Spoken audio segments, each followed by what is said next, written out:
ఎంత రాజకీయంగా ఉన్నా కూడా, రాజకీయంలో వాడే భాష కూడా చాలా ముఖ్యం. ఎందుకంటే ప్రజలన్నీ గమనిస్తారు ఈ అవును. రోజుల్లో. కాబట్టి ఒక మంత్రి హోదాలో ఉండి, ఒక మంత్రుల హోదాల్లో ఉండి వీరు మాట్లాడిన మాటలు కూడా ప్రజల మీద ప్రభావం చూపాయంటారా మరి? తప్పకుండా ఉందమ్మా. అక్కడికే వస్తున్నాను రోజా అక్కడ అలాగా. ఇక్కడేమో మన కొడాలి నాని నోరిప్పితే బండబూతులు. వినడానికి కూడా అసభ్యంగా, అసహ్యకరంగా ఉండే బూతులు. పైగా మీరు చెప్పినట్టుగా పార్లమెంటరీ అన్నారు కదా! అంటే ఆలయం లాంటి సచివాలయంలో సచివాలయం, ఆలయం మాట అది. వాళ్ళకి మంత్రులకి స్వామ్యంలో మా అంటే ప్రతినిధుడికి అదో దేవాలయం లాంటిది. అక్కడ పాడు భాష మాట్లాడకూడదు. అవును. క్యారెక్టర్ అసాసినేషన్ చేయకూడదు. వ్యక్తిగతంగా అయితే వ్యక్తిగతంగా దూషించకూడదు. దూషించకూడదు. అవును. అలాంటి దగ్గర ఆడుకున్నారమ్మా. చంద్రబాబు నాయుడు గారి భార్యని ఆవిడ కూడా క్యారెక్టర్ అసాసినేషన్ చేసి అసలు మాట్లాడారంటే, సంబంధం లేదు. రాజకీయ నాయకులకు వారి కుటుంబంతో ఎటువంటి సంబంధమే ఉండదు. అటువంటిది అసెంబ్లీలో కూడా చాలా ఘోరంగా అది మాట్లాడిన మాట్లాడుతున్నారు, పరిస్థితులున్నాయి. ఏడిపిస్తున్నారు. జగన్మోహన్ రెడ్డి పదవిలోకొచ్చిన తర్వాత, పదవి దిగిపోయినంత వరకు ఆయన ఎక్కడ స్కూల్ ఫంక్షన్‌లకి వెళ్ళినప్పుడు కూడా మాట్లాడే మాటలేమిటంటే, పవన్ కళ్యాణ్‌కి ముగ్గురు పెళ్ళాలు.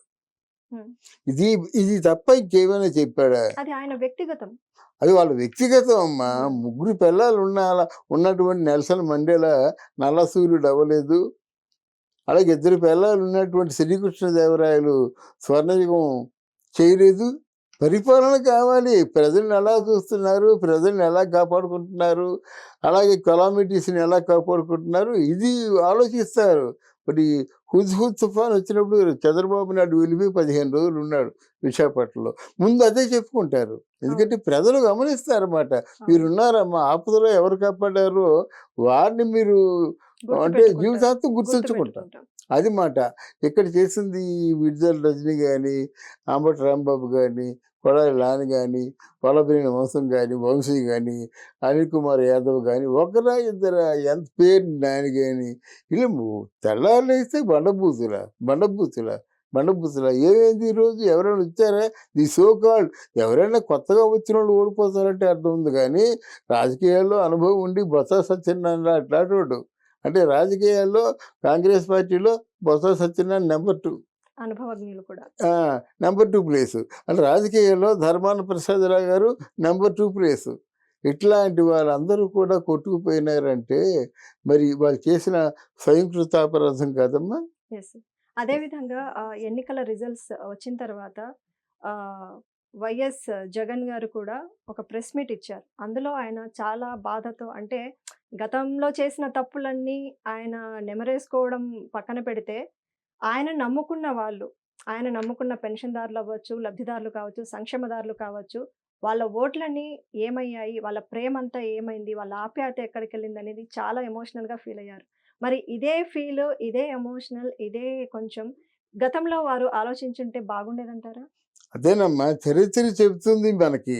దుర్యోధనుడు కళ్ళు మూసుకున్నాడు. కళ్ళు మూసుకొని పరిపాలన చేశాడు. శ్రీకృష్ణుడెళ్లారు. వెళ్ళిన తర్వాత ఏమో చెప్పాడనమాట. బాబు 5 ఊళ్ళు ఇచ్చేయండిరా వాళ్ళు బతుకుతారని చెప్పాడు.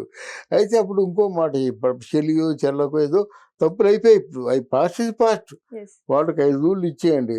లేదా మీరు వగచిన ఏమి ఫలం అనే పద్యం ఒకటుంది.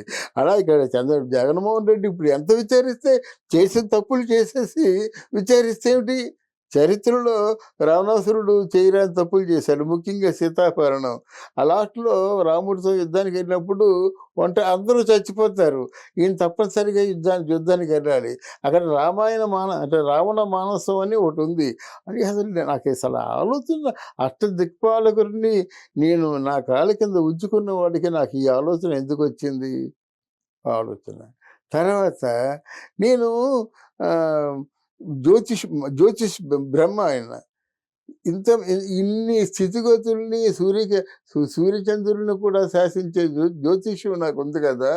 నాకెలాంటి ముగింపు వస్తుందని ఎందుకు తెలుసుకోలేకపోయాను అంటాడు.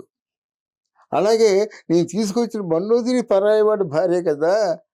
మరి అలాంటి పని నేను చేయొచ్చా? ఒక భార్యని తీసుకొచ్చాను. నా తర్వాత ఈ రాముడి తాలూకు భార్యని తీసుకొచ్చినట్టయితే ఆ మహాసాధ్యం తెలుసు. తెలిసే ఎప్పుడు ముట్టుకోలేదు సీతాదేవిని. కానీ ఎందుకు ఇలా చేశాను ఆలోచించుకుంటాడు. నా కొడుకు పోయాడు. నా తమ్ముడు పోయాడు. ఇంకో తమ్ముడు నన్ను విడిచిపెట్టిపోయాడు అని పశ్చాత్తాపం పడుతున్నటువంటి సందర్భంలాగా ఉంది జగన్మోహన్ రెడ్డి అంటే తాలూకు ఫీలింగ్. వినాశనం జరిగిన తర్వాత బాధపడడంలో ఏమీ ఫలితం లేదు. లేదు. ఇన్ని తప్పులు చేశావు కదా! తప్పులు చేయకపోతే అలాగే ఇన్ని తప్పులు కళ్ళు మూసుకొని కూర్చున్నావు నువ్వు. నువ్వెవరికీ అపాయింట్‌మెంట్ ఇవ్వవు. ఎవరైనా మంచి చెప్తే వాడిని కొట్టించేస్తావు, చంపించేస్తావు. ఏమిటి ఇయన్నీ నువ్వు చేసుకునేయి గదా! అవును. వాళ్ళందరూ బయట ఎలాగైతే పేటరేగిపోతున్నారో వాళ్ళందరిని అరికట్టి తప్పు అలాగ వ్యక్తిగతంగా మాట్లాడొద్దు.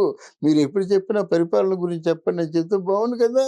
నిన్నెవరైతే బాగా తిట్టారో వాళ్ళని పిలిచి ప్రమోషన్ ఇచ్చేవాడివి. దాని ఫలితం ఇది. ఈరోజు ఏడ్చి ప్రయోజనం ఏముంది? అవును సార్. ఇదే పరిస్థితిలో చూసుకుంటే ప్రెజెంట్ కూడా హ్మ్. అంటే వైఫల్యం చెందిన తర్వాత కొత్త ప్రభుత్వం ఏర్పడబోతుంది. ఇటువంటప్పుడు కూడా వైసీపీ కార్యకర్తలే, నేతలే వచ్చి ఇప్పుడు బహిరంగంగా వాళ్ళ ఎక్స్‌పీరియన్స్ అంటే వాళ్ళ అనుభవాలను వాళ్ళు చెప్తున్నారు. ఎందుకంటే ఒక ముఖ్యమంత్రిగా ఉన్నప్పుడు మాకు ఏ రోజు టైం ఇవ్వలేదు. కూర్చోవడం కాదు కదా! నుంచునేవాళ్ళం అనేసి. అవును. సో, అది చాలా బాధపడుతున్నారు. సో, ఇలాంటి పరిస్థితి ఆయన తీసుకురావడం అది సొంత కాలం నరుక్కున్నట్టే జరిగిపోయింది కాబట్టి దాన్ని ఎవరు ఏమి చేయలేరు కూడా. హ్మ్. అలాగే వైఫల్యాన్ని కూడా యాక్సెప్ట్ చేయాల్సిందే. అవునమ్మా. తర్వాత ఇప్పుడు అందరికీ నోరు లెగుస్తున్నాయమ్మా. అప్పుడెందుకు లేవలేదు? అదే. అప్పుడు సజ్జల మాట ఎందుకు వినాలా?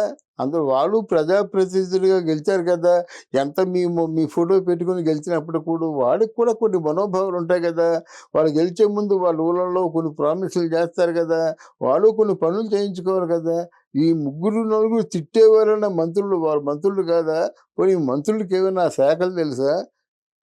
అంబటి రాంబాబుని అడగండి ఇరిగేషన్ అంటే ఏమిటో అని చెప్పేసి, పోలవరం అంటే అడగండి ఫైర్ అయిపోతారనమాట. అవును. అంటే అంత తెలియకుంటే మినిస్టర్‌గా ఎందుకుండాలి? తెలిసి దాని తాలూకు లోతుపాతులు తెలిసి మనం చేయగలమా? చేయలేమా? చేయలేకపోతే ముందే చెప్పేయాలి. ఏవండీ నాకు అవగాహన లేదు అని చెప్పాలి. మనకి ఉన్న విద్యాశాఖ మంత్రి ఎవడు? బొత్స సత్యనారాయణ. ఆయన తెలుగు రాదు, ఇంగ్లీషు రాదు, హిందీ రాదు. ఆ మాట్లాడే మాటలు మనకు అర్థం కాదు. అలాంటి వాడు తెలుగులో చ విద్యాశాఖ మంత్రి విద్యాశాఖ. అంటే మంచి బాగా చదువుకొని ఉండాలి. ఆ! ఆల్మోస్ట్ ఆల్ ఒక ఐఏఎస్ లాంటి వ్యక్తిని విద్యాశాఖ మంత్రిగా పెడితే కొంచెం మెరుగుపడుతుంది గానీ, అసలేమి తెలియని వాడికేమిటి పేపర్లు లీక్ అవ్వడం, పేపర్లు అమ్ముకోవడం ఇట్లాంటివి చాలా అసందర్భమైన కార్యక్రమాలు జరిగాయమ్మా. అవును సార్. అదే విధంగా చూసుకుంటే కర్ణుడి నాశనానికి, కర్ణుడి చావుకి అది ఎన్నో ఆ! కారణాలన్నట్లుగా అది అలా తయారైందంటారు. సేమ్ మాట. కర్ణుడి చావుకి అనేక అనేక కారణాలు. 1,00,000 కారణాలన్నట్టుగా జగన్మోహన్ రెడ్డి ఈ ఈ నష్టానికి ఆయనే కారణం. ఆయన నమ్ముకున్న వ్యక్తులే కారణం. మరెవరో కాదు. ఇదే తర్వాత హ్మ్. ఎక్కడైనా ఒక సత్యాన్ని చెప్పదలుచుకున్నాను నేను. బయట చెప్పాను, ఇక్కడ చెప్తా.